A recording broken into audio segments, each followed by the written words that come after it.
স্বাগত তথ্য ভান্ডারের নতুন ভিডিওতে। আজ আমরা জানবো ইরানের এমন কিছু শক্তি যা জানলে আপনি চমকে যাবেন। ইরান বিশ্ব রাজনীতির এক রহস্যময় নাম, কিন্তু জানেন কি এই দেশের ভিতরে লুকিয়ে আছে এমন সব শক্তি যা বহু শক্তিধর দেশকে চাপে ফেলে দিতে পারে। বিশ্বের চতুর্থ বৃহত্তম তেল মজুদ দেশ ইরান, আর প্রাকৃতিক গ্যাসে তারা দ্বিতীয়।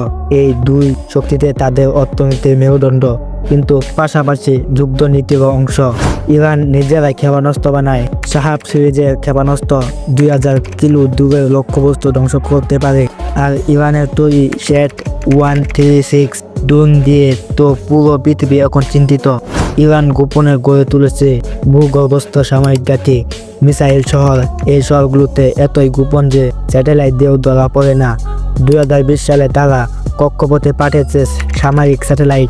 আর হ্যাঁ, তাদের পারমাণু কর্মসূচি নিয়েই তো সবচেয়ে বেশি উত্তেজনা। ইরান এখন ইউরেনিয়াম 60% সমৃদ্ধ করতে পারে, পারমাণবিক বোমার জন্য দরকার 90%। তাহলে বুঝতেই পারছেন তারা কতটা কাছাকাছি। আর ইরানের পিছনে আছে রাশিয়া, চীন ও কিছু আরব দেশ। এটাই তাদের কৌশলগত শক্তির বড় উৎস। শুধু যুদ্ধ নয়, ইরান নিজস্ব প্রযুক্তিতে তৈরি করেছে গাড়ি, রকেট ইঞ্জিন, এমনকি নিজস্ব অপারেটিং সিস্টেম। ইরান শুধু একটি দেশ নয়, এটি একটি চালাক ও প্রস্তুত শক্তির প্রতীক। ভবিষ্যতে যুদ্ধ যদি চালাকি আর প্রযুক্তি হয়, তাহলে ইরান পিছিয়ে নেয়। আপনারা দেখছিলেন তথ্য ভান্ডার। এমন আরও অজানা রহস্য বলা ভিডিও পেতে সাবস্ক্রাইব করুন এখনই।